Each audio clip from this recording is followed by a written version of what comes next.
Many thanks to Fellow Extraction Squad, Clash of the servers, Sergeant Pepper's servers, Seattle's Cloud, Sovereign RP server, the Struggle community, the Camera Crew servers, Dots, Designful, Friendly DayZ podcast, and the Settlement for making this video possible. Base building in DayZ is extremely expensive, and most players waste way more tools than they actually need to, so I'm going to be revealing the absolute best tool for each of the 10 different base building jobs, how cutting logs to planks is designed to wreck your tools, why barbed wire sucks, and go over how you probably don't need a flagpole at all.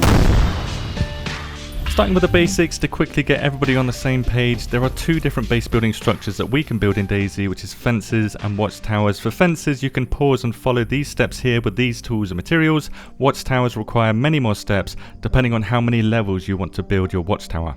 The biggest bottlenecks for base building is certainly nails. If you can't get the nails, you cannot build the structures, and because nails basically spawn everywhere, there's not really a best location to search for them, but because there's so many spawn points in the larger towns, that would be the most efficient place to look for them, appearing to spawn everywhere in these locations. For planks, you can just chop a tree using 4 durability of an axe per log gathered, and then convert that one log into 4 planks using a hand or hacksaw, which removes 7 durability from these saws. To compare that to lumber piles, you get 3 planks per lumber pile action using only 4 durability of the saw instead, so with logs to planks it's 11 durability total, but lumber piles are 4 durability total. Per plank, that means 1.33 durability for lumber piles, and for logs to planks that's 2.75 durability per plank. So that means that lumber piles are more than twice as good at preserving your tools and spawn very frequently in these locations here.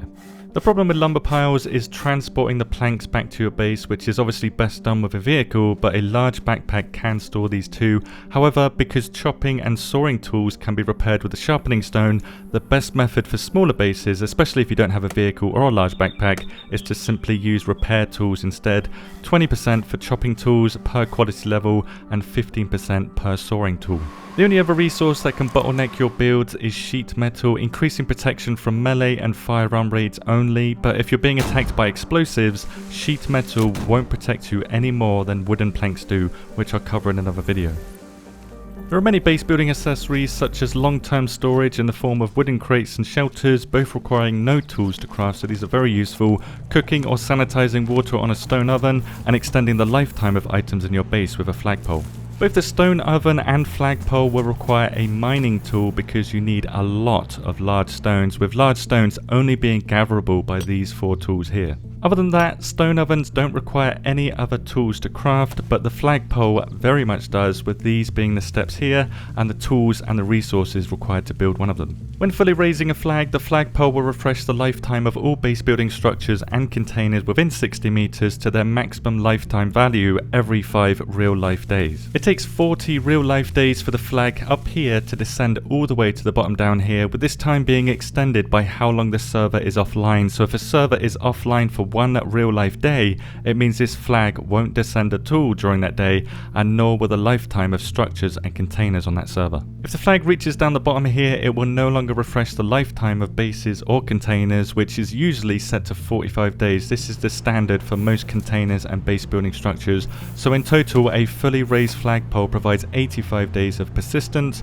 whereas without a flagpole you get 45 days. However, interacting with objects refreshes this lifetime value back to its absolute maximum, so 45 days for containers, so you don't really need a flagpole unless your base is absolutely monstrous, or you're just too lazy to interact with every object every 45 days, or you're afraid you're going to forget, but it is pretty easy to keep track of if you have a smaller base. The only other use for a flagpole is reducing boat decay, which will reduce how quickly your boat engine will become destroyed or ruined by 30%, so it's not going to help you much here, and you will need the boat within 60 meters of a flagpole, so I can imagine not many people are going to do this. The other accessories include 3 and 4 dowel combination locks, which can only be attached to a gate, with gates only being created with a metal wire and pliers on a fence. The 3 dowel lock can be cracked in a laughably low 7 minutes on average, 15 if you're unlucky. So while it is better than nothing, it's pretty useless, I would say. It's always better to go for the 4 combination lock dowel one, which has an average time to crack of 1 hour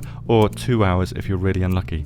Even though they do have hitboxes, you cannot damage these locks at all, and with how most melee weapons can breach this gate in less than 1 hour, in most cases it means that melee breaching is going to be faster than trying to crack a 4 dowel lock. The only other accessories are barbed wire and camo net, with camo net requiring no tools to attach to your base wall and reduces the visibility of base walls, which is still viewable at the maximum viewing distance, so these still work very far away. Attaching barbed wire requires 4 durability of pliers though, and you can attach these to the top or the bottom panel. It causes bleeds on players and a very minor amount of health damage too. If you stay standing inside this barbed wire, every 1 second you have a potential bleed and you lose a very minor amount of health. Firearms can destroy barbed wire, but only when you're hitting this small hitbox here, so using melee weapons is best because they have an arcing attack. They can hit this hitbox very easily, and for some reason melee damage does a lot more damage to barbed wire than the most powerful firearms in the game. It's like 10 to 20 times more damage than a firearm, again making barbed wire quite useless unless you've built a trap base. But even in that case, most survivors will have a melee weapon to destroy this barbed wire quickly if they know about that, and they can stop their bleeds too, because who doesn't have rags or bandages? You can also hit fences with longer range melee weapons without even touching this barbed wire, so again it's not very useful. And because of all of this, I would say that barbed wire is best stripped with pliers into metal wire, which is a much more useful tool overall. The 10 different base building jobs that the tools of DayZ can do are all of these here, and these are the tools that can do these jobs too. Most jobs explain themselves, but for digging and destroying, this is for digging holes for the 2 logs that go to a fence, and for destroying, this is removing the 2 logs, which removes the fence completely. These 2 jobs, they do use the same tools, but they do different jobs, which is also the case for hammering and repairing, and some tools do many different jobs, such as the hatchet. It can chop, hammer, repair, and dismantle, and for this reason, I would say it's the best base building tool in DayZ, while also being one of the easiest to find. However, some tools are better than others at certain jobs, primarily because of their higher durability value. Most of these tools here take 4 durability damage per action, regardless of the job that you're currently doing, and regardless of the remaining durability too, with the quality level not impacting the end result of the job that it does. As an example, for the chopping job, the fire and wood axe have 250 durability, whereas the hatchet only has 150. In other words, axes can collect 63 logs each from full durability, whereas the hatchet can gather a maximum of 38. This is really important to know because sharpening stones restore a percentage of the durability of a tool, so 1 average repair results in 16 extra logs per these 2 here, whereas 1 repair for the hatchet equals 10 extra logs, so that's a big difference. And this goes for all tools in DayZ. Sharpening stones are best used on tools that have higher durability, so for chopping, these 2 axes are the best. For digging and destroying, the pickaxe is the best, but the farming hoe is a very close second because the farming hoe uses less of a sharpening stone during each repair, even though it has less durability, and because the pickaxe can be used in mining of stones, the large stones, I would say that the best digging / destroying tool is a farming hoe instead. For hammering and repairing, the hatchet is the clear winner. It has the highest durability and is the only hammering tool that can be repaired actually, so the hammer and the meat tenderizer, they cannot be repaired. For sawing, both are equal, same durability, and both can be repaired with the same amount of the sharpening stone. For dismantling, the crowbar is easily the best tool, extremely far ahead. It has the highest durability of any tool in DayZ, which is 500, and can be repaired with just 20% of a sharpening stone. Because the crowbar can only be used in base building to dismantle, I would say do not waste your hatchet on dismantling, as all dismantling tools suffer double durability damage per dismantle, so 1 dismantle is equal to 2 hammering when it comes to the hatchet.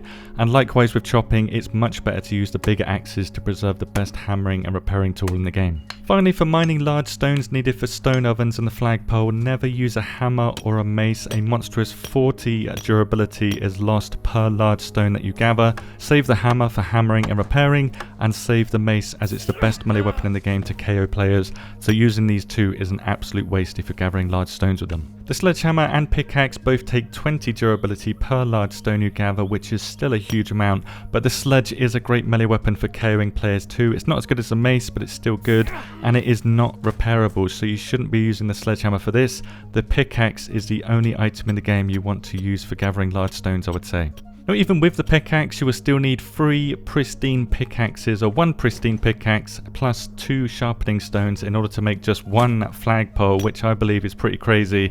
So the best base building tool in DayZ easily is the new base building calculator tool, which allows you to plan and share your base building designs. After building your base up here, you can then press calculate and it will show you the resources that you need, the tools you need, and how much tool durability is going to be used during your base building construction. There's a lot of info here, and this is the first base building tool that I'm releasing. This is for members only. It's released just now, but I do plan to release 2 more tools for base building very soon, with the next one being free to use for everybody, showing basic info on building bases and how many attacks it takes to destroy fences and gates with melee, firearms, and explosives. So every single weapon in the game, you're going to know exactly how many hits it's going to take to destroy a wall, which is free by the way, and it's coming next week. If you have any questions for base building, I will be down there below with you. Thank you very much for watching and have a good day.